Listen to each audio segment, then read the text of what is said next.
On le disait, ça s'est terminé il y a quelques minutes sur Canal+.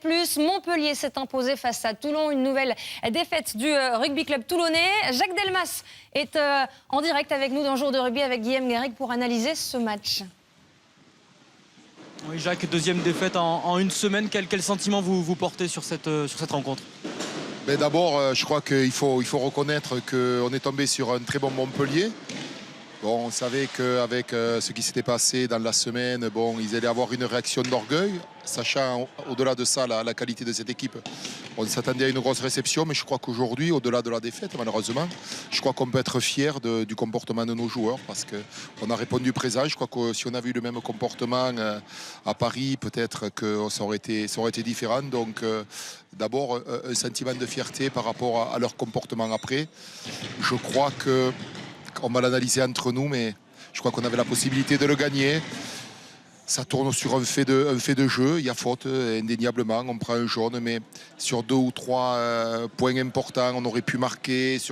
Voilà. Mais bon, on va l'analyser tranquillement entre nous. Mais je crois que voilà, on est passé à côté de quelque chose qui aurait été bien peut-être pour nous aujourd'hui. Pas d'alarme, il y a un point de bonus défensif, c'est plutôt une satisfaction. Non, l'alarme, non. Il y a un feu d'artifice dehors, mais les pompiers ne sont pas partis, quoi. Guillaume, ça va, hein, les alarmes, hein, d'accord. Un point... On va bien commencer l'année, Guillaume. Hein, voilà, okay. Merci Jacques Delmas. Et vous avez vu, Isabelle, qu'on a pu rentrer dans le vestiaire de Montpellier. Pas de feu d'artifice dans le vestiaire. Jack White en discussion avec ses joueurs, plutôt satisfaits selon le visage du Sud-Africain. Alors on reviendra de toute façon du côté de cet Altra Stadium en fin d'émission avec Bertrand Guimain et d'autres réactions pour l'analyse de cette victoire montpelliéraine. Montpellier qui s'est imposé d'une courte tête là aussi face au rugby club toulonnais. De retour, regardez dans les vestiaires de Montpellier, on les a vus tout à l'heure avec Jake White introniser le nouveau consultant sud-africain de Montpellier. Regardez.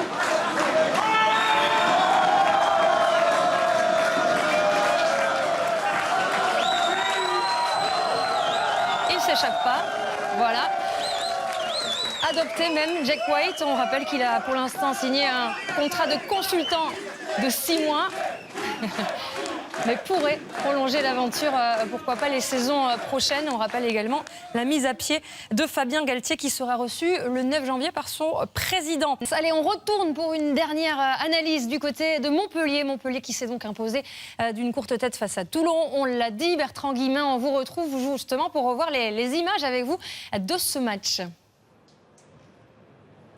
Oui, on a beaucoup parlé de Jake White tout au long de la semaine, on en a beaucoup parlé tout au long de la soirée et l'arrivée de Jake White, eh bien, elle s'est soldée par un feu d'artifice, non pas d'essai, mais le feu d'artifice donné pour la nouvelle année 2015 en l'honneur de Montpellier, en l'honneur de Jake White peut-être. Je ne suis pas là pour faire la comparaison entre ce qui se faisait avant et aujourd'hui, je suis là pour parler de rugby. Voilà le message distillé tout au long de la semaine et même cet après-midi par Jake White, l'entraîneur des champions du monde sud-africain en 2007. Du rugby, justement, Isabelle, les Montpelliérains vont en proposer beaucoup dans cette entame de match. On se fait des passes, on provoque, on essaye d'oublier ce qu'il se passe en coulisses, on essaie de penser au rugby, au terrain, on essaye de trouver la faille dans cette défense toulonnaise en entame de match, mais voilà, ça ne va pas passer. Des petites maladresses, mais aussi cette terrible organisation défensive toulonnaise ne permettront pas aux Montpelliérains d'inscrire d'essai dans cette entame de match. Alors on va se remettre à la botte du buteur, c'est Benoît Payot qui va finalement porter la marque à 6-3 à la 18e minute.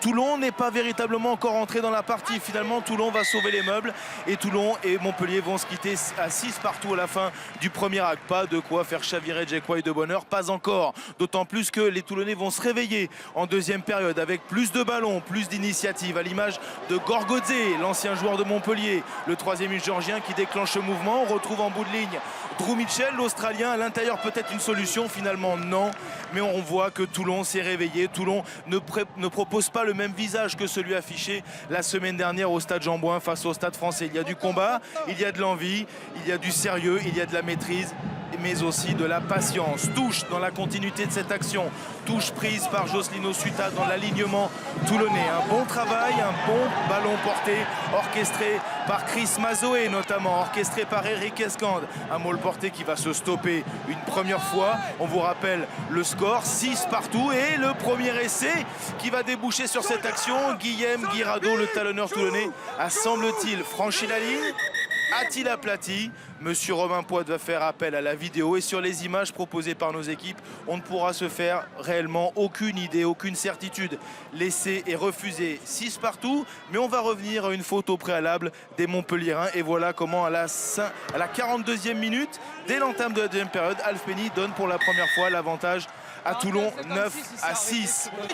La rencontre va baisser en intensité. Il y aura pas mal de fautes, notamment celle-ci de Romain Taofi-Fénois. Carton jaune pour ce croc en jambe sur Benoît Payaug. Monsieur Poit a pris sa décision sur le grand écran seul. Les Toulonnais sont à 14. Les Toulonnais mènent 9-6, mais la sanction va être double. Le carton jaune de Taofi-Fénois, le ballon porté, là aussi bien orchestré par le numéro 8. C'est Alex Toulou qui va conclure, l'essai qui fait du bien à Montpellier. Montpellier qui est récompensé de ses efforts. Montpellier qui va même transformer l'essai et reprendre les commandes 13-9. On oublie la série noire de 7 défaites consécutives entre octobre et décembre. On essaie de repositiver. La mêlée va bien, la touche va bien. Montpellier a retrouvé une partie de son rugby. Montpellier va mener 16-9. Heureusement pour Toulon, les Toulonnais vont sécuriser un bonus défensif et s'incliner 16-12. Soulagement pour Ouedraogo et Moed Altrad. Vous avez vu la bière dans la chaussure pour Jake Watt il y a quelques instants. Eh bien, le même scénario pour Sean Sowerby. La note du match, 12.13 et l'épisode Galtier continue. Pour lui, sûrement que le 9 janvier, il n'y aura pas d'initiation de bière dans la chaussure, loin de là.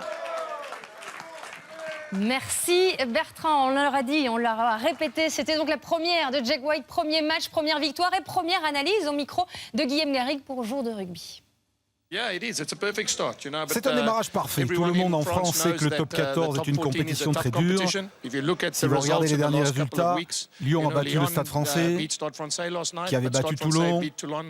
C'est très dur et ce n'est pas parce qu'on a battu Toulon que ça va être facile. La semaine prochaine, on a un déplacement difficile à Oyonnax.